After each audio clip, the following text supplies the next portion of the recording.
इन्फोसिस का अब तक का सबसे बड़ा बायबैक आ चुका है और इस बायबैक में आप कैसे बेनिफिट उठा सकते हैं और क्या है बायबैक, कैसे अप्लाई करते हैं, क्या है, सारी चीजें इस वीडियो में समझने वाले हैं बिल्कुल बेसिक से। अब बात करते हैं इन्फोसिस के बायबैक की, तो अब तक का सबसे बड़ा बायबैक यानी कि 18,000 करोड़ का बायबैक इन्फोसिस लेके आया है अपने शेयर होल्डर के लिए। अब बायबैक क्या होता है, यानी कि कोई कंपनी अपने ही शेयर बाय करती है तो उसे बोलते हैं बायबैक।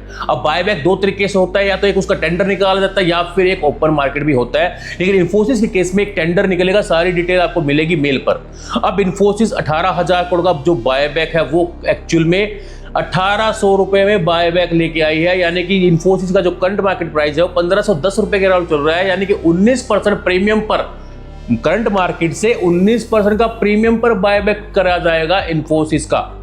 अब 19% प्रीमियम और 18,000 करोड़ का बायबैक, यानी कि टोटल 10 करोड़ शेयर का बायबैक होगा, जो कि उसकी पूरी इक्विटी का 2.41% है। अब बायबैक एक्चुअल में मान लीजिए मैं एक इन्फोसिस का शेयर होल्डर हूं और मुझे इन्फोसिस के बायबैक से क्या बेनिफिट होगा, क्या नुकसान हो सकता है, उसको थोड़ा सा सिंपल वे में समझते हैं ताकि आपको इजीली समझ में आ जाए कि इन्फोसिस का बायबैक आपके लिए बेनिफिट है या नहीं है और आप कैसे इसको यूज कर सकते हैं। अब मान लीजिए मेरे पास इन्फोसिस के 100 शेयर थे, मैंने 1510 रुपए में इन्फोसिस के 100 शेयर बाय किए थे। अब मैं क्या ये मान लूं कि 1800 रुपए में मेरे सारे के सारे शेयर बायबैक में चले जाएंगे? तो ये ऐसा बिल्कुल भी नहीं है। जब भी कोई कंपनी बायबैक करती है वो उसके करंट मार्केट प्राइस से कितने प्रीमियम पे बाय कर रही है, तो उसके हिसाब से एक रेशियो निकल के आएगा कि आपके कितने शेयर बायबैक में जाएंगे। हो सकता है मेरे पास 100 शेयर इन्फोसिस के हो तो मेरे सारे शेयर बायबैक में नहीं जाएंगे, हो सकता है वहां पर मेरा 10% स्टॉक जाए, 15% स्टॉक जाए, यानी कि 10 शेयर जाए, 15 शेयर जाए, 20 शेयर जाए। और बायबैक से पहले आपको एक रिकॉर्ड डेट दी जाती है कि आपके पास उस तारीख से पहले इन्फोसिस के स्टॉक आपके डीमैट में होने चाहिए, तभी आप एलिजिबल होंगे इन्फोसिस के बायबैक के लिए। अब इन्फोसिस का बायबैक आप कैसे अप्लाई कर सकते हैं उसके बारे में थोड़ा समझते हैं। सपोज कीजिए आपके पास इन्फोसिस के शेयर थे रिकॉर्ड डेट से पहले और आपको शेयर में बायबैक करना है। अब इसका पूरा एक टेंडर निकलेगा, यानी कि आपको एक डेट दी जाएगी कि इतने टाइम से लेकर इतने टाइम तक एक टेंडर डेट होगी, उसके बीच में आप अप्लाई कर सकते हो। अब सबसे मेन दिक्कत यह है कि आपको कैसे पता लगेगा कि आपको बायबैक कैसे अप्लाई करना है। तो सबसे पहले आपको एक चीज क्लियर करता हूं कि आपको एक मेल आएगा, यानी कि इन्फोसिस की कंपनी की तरफ से एक मेल आएगा जिसमें आपको ये दिखाया जाएगा कि कितने शेयर आपके बायबैक में जाने वाले हैं, और एक मेल पे आपको लिंक भी मिलेगा, उस लिंक पे क्लिक करके भी आप बायबैक को अप्लाई कर सकते हैं। दूसरा ऑप्शन है, अगर आप जिस भी ब्रोकिंग कंपनी में आपका डीमैट अकाउंट है उनसे कॉन्टैक्ट करें, उनको बताएं कि मुझे अपना शेयर बायबैक में देना है, और वो अपने एंड से आपका ऑर्डर पंच करेंगे जिससे आपका बायबैक लग जाएगा। तो ये दो ऑप्शन है जिसके बेस पे आप बायबैक कर सकते हैं। तो कोई ज्यादा मुश्किल प्रोसेस नहीं है, ये सिंपल 1 से 2 मिनट का प्रोसेस है। और उसमें क्या होगा, आपके जो बायबैक, आपके होल्डिंग में जो शेयर थे उसमें से जितने शेयर आपके बायबैक के लिए जाएंगे उतने शेयर आपके कम हो जाएंगे, यानी कि कंपनी आपसे 1800 रुपए के भाव में वो शेयर खरीद लेगी और कंपनी उसकी पेमेंट आपको जो ट्रेडिंग अकाउंट में अपने बैंक अकाउंट दिया है उसके अंदर क्रेडिट कर देगी। उसमें हो सकता है 2, 4, 5, 10 दिन का टाइम लग सकता है, लेकिन ये पैसा आपका सिक्योर है, आपका पैसा आपके बैंक अकाउंट में आ जाएगा। तो ये सेफली है, कोई भी इसमें लूज पॉइंट होने का कोई चांस नहीं है, आपका पैसा सिक्योर रहेगा। अब सबसे मेन चीज क्या है, सबसे मेन चीज क्या है कि आपको क्या बायबैक अप्लाई करना चाहिए। देखो बायबैक चीजें डिपेंड करती है। सपोज कीजिए इन्फोसिस का भाव आज 1510 रुपए चल रहा है और मोमेंटम आया, उसकी न्यूज चलते स्टॉक हो गया 1550 या 1600 रुपए हो गया, और जैसे ही बायबैक की डेट पास में आई, जब बायबैक आपको अप्लाई करना था उस टाइम स्टॉक का भाव 1600 रुपए के अराउंड ही है, तो आप 1800 रुपए में बायबैक में शेयर दे सकते हो। अगर मेरे पास 100 शेयर है तो हो सकता है वहां पे मेरे 10 शेयर, 15 शेयर, 20 शेयर बायबैक के लिए जाए, जिसकी पेमेंट मुझे मिल जाएगी। तो उसके हिसाब से क्या है, आप बाद में भी उस शेयर को नीचे के रेट में बाय कर सकते हैं अगर वो आपको नीचे मिल जाए तो। लेकिन एक चीज और है, अगर इन्फोसिस का शेयर यहीं से भाग जाता है 1500 से 1600, 1700, 1800 हो जाता है, तो आपकी मर्जी है आपको बायबैक अप्लाई करना है कि नहीं करना है। यहाँ पर सबसे मेन चीज क्या है कि आप शेयर जो होल्डर होता है, यानी कि जो शेयर होल्डर होता है जिसके पास इन्फोसिस के शेयर है, उसी की मर्जी है, वो बायबैक अप्लाई कर भी सकता है, नहीं भी कर सकता है। इसमें आपके पास कोई कंडीशन नहीं है कि आपको बायबैक में शेयर देने ही है, वो आप पे ही डिपेंड करेगा। अगर आपको लगता है कि सपोज कीजिए इन्फोसिस का भाव 1800 रुपए ही हो गया है और आपको 1800 रुपए में नहीं देना है बायबैक में, कल को आप दे दोगे फिर आपको बाय करना पड़े, क्या पता महंगा हो जाए, तो आप ना भी अप्लाई करें, आपको कोई कंडीशन नहीं रोकने वाली है। आपको लगता हो कि फ्यूचर में और ग्रोथ करने वाला है, या फिर ऐसा भी होता है काफी केसेस में, जैसे कि एक बजाज ऑटो का केस हुआ था बायबैक का। उसमें क्या हुआ था, बजाज ऑटो ने 9,000 रुपए में एक बायबैक लेके आया था जब उसका भाव था 6500 रुपए, और शेयर महीने डेढ़ महीने में ही वहां से 9,000 से ऊपर चला गया। तो वहां पर काफी कम लोगों ने बायबैक अप्लाई किया था, ना के बराबर ही किया था, क्योंकि उससे ऊपर का भाव ऑलरेडी शेयर का भाव हो चुका था।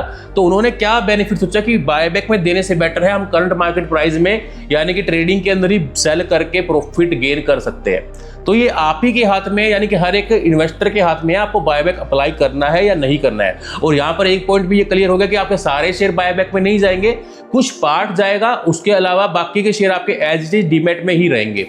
तो आप इन्फोसिस के बायबैक को अप्लाई करते हो तो उससे क्या आपको बेनिफिट होगा नहीं होगा, इस वीडियो में अब तक तो हमने सीख लिया है। अब ये बायबैक एक्चुअल में कंपनी क्यों लेके आती है उसके बारे में थोड़ा समझते हैं।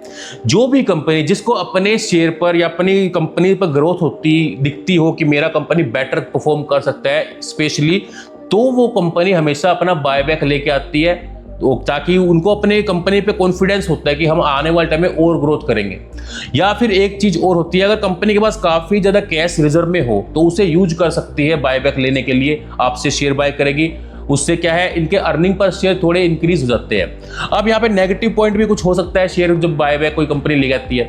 अगर फ्यूचर में उनको अपना बिजनेस एक्सपेंड करने के लिए कुछ पैसे की रिक्वायरमेंट पड़ी तो उनके पास कैश नहीं होगा, क्योंकि उन्होंने बायबैक में अपना पैसा सारा यूज कर दिया है। तो हो सकता है आने वाले टाइम में उस बिजनेस को एक्सपेंड करने में इनके पास कैश की थोड़ी कमी आ जाए, तो उसके बाद फिर वो पता नहीं उसके अपना शेयर गिरवी रखे या कुछ और प्रोसेस भी होते हैं, जैसे कि राइट इशू हो गया, ये हो गया। तो वो राइट इशू तो नहीं लेके आएगी कंपनी, क्योंकि जो कंपनी अभी बायबैक लेके आई है तो राइट इशू का तो सोचेगी भी नहीं, क्योंकि अगर उसको राइट इशू ही लेके आना होता तो वो बायबैक ही ना लेके आती।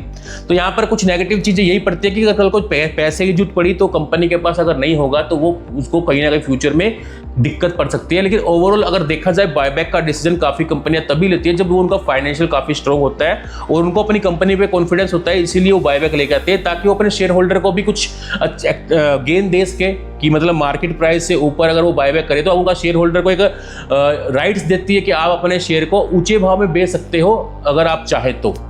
अब एक चीज और दिमाग में होगी काफी इन्वेस्टर के कि क्या हमें इन्फोसिस का शेयर अब बाय करना चाहिए ताकि हम 1800 रुपए के भाव में बेच सके।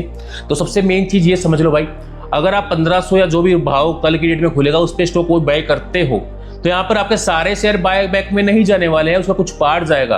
वो डिपेंड करेगा, अगर फ्यूचर में वो स्टॉक उस भाव पे जाता है तो आपको बेनिफिट मिलता है। लेकिन काफी केसेस ऐसे भी होते हैं, जैसे कि टीसीएस का केस बता देता हूँ, पीछे रिसेंटली काफी बार जो बायबैक किया उसने, उनके शेयर जिस स्टेट में भी बायबैक आता है उससे ऊपर कभी नहीं गया, यानी उससे नीचे ही रहते। लेकिन बायबैक में जो भी शेयर आपके जाते हैं, यानी सपोज करो मेरे पास 50 शेयर थे, मेरे 9 शेयर बायबैक में गए तो उसकी पेमेंट मुझे मिल गई, तो उसमें मुझे बेनिफिट हुआ। लेकिन जो 39 शेयर या जो भी पेंडिंग शेयर थे 41 शेयर वो उस रेट तक नहीं गए, तो वो शेयर मेरे पास आज भी होल्ड पड़े हैं, या किसी के पास भी, एक एग्जांपल दे रहा हूं आपको।